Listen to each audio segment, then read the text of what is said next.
Hi, I'm John, and welcome to our first study in our Kingdom of God Discipleship module, where we are looking at what is our hope for a better future. I want you to imagine with me the following situation. A nation is at a constant simmer, ready to boil over. The religious people are deeply divided. Some have adopted to the prevailing culture in an attempt to fit in and have been richly rewarded for it with land and profitable businesses and government deals and government postings. But others have sought to remove themselves from the larger society to preserve their customs and the purity of their religion. Those citizens had grown up being told stories of how their land and nation was special. It was founded by God, and He had blessed them. And if they would only humble themselves and turn back to them, He would bless them again. But now they find themselves suffering under the weight of a corrupt and inefficient government. Every year, their taxes go up, and the people are allowed to worship just as long as it doesn't stir up any sort of anti government feelings. And there had been riots and protests to attempt to push back against this tyranny. But those protests were quickly met by government opposition and were quelled, and the leaders of them were carted off into jail. Finally, things got to a breaking point, and a full-scale revolt broke out in the capital city. And the government soldiers and rulers were driven out, and finally it looked like this was our chance to restore our political and religious freedom. Now, what is it that I'm describing? Probably for most of that, you would think I could be very well describing the United States, particularly these last couple of years where political unrest has boiled over like never before. But I'm actually describing first century Jerusalem, the time and place where Jesus lived and where the church was born.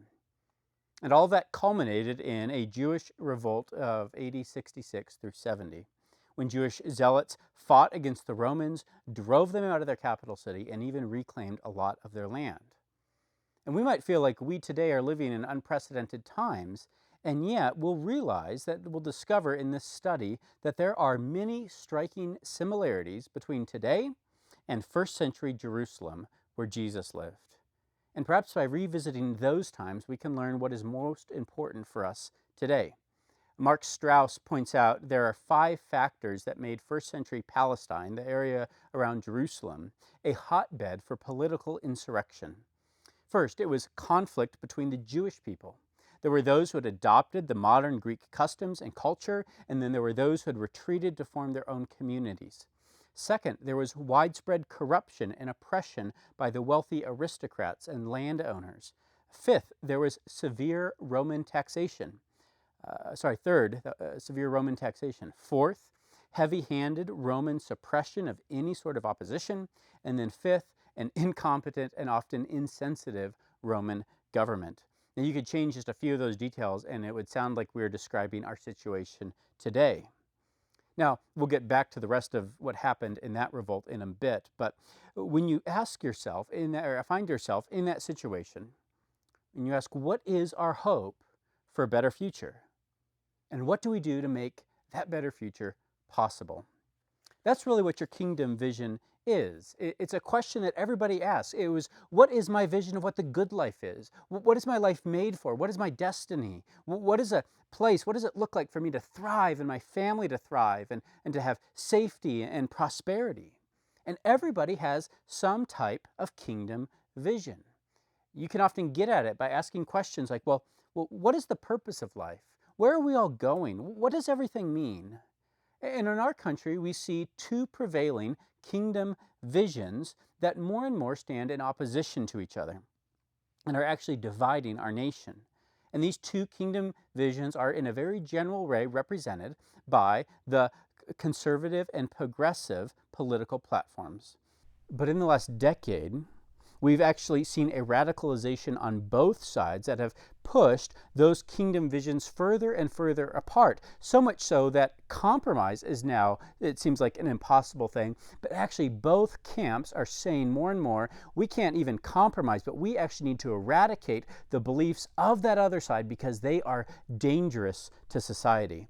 I've heard someone say recently, things have gotten so bad that we can't even agree on what the facts are anymore.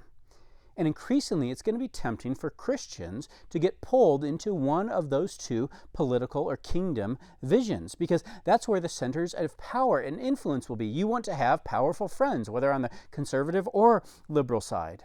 But because of the polarization, each group is less and less willing to accept anyone who does not buy into the complete package that they're promoting.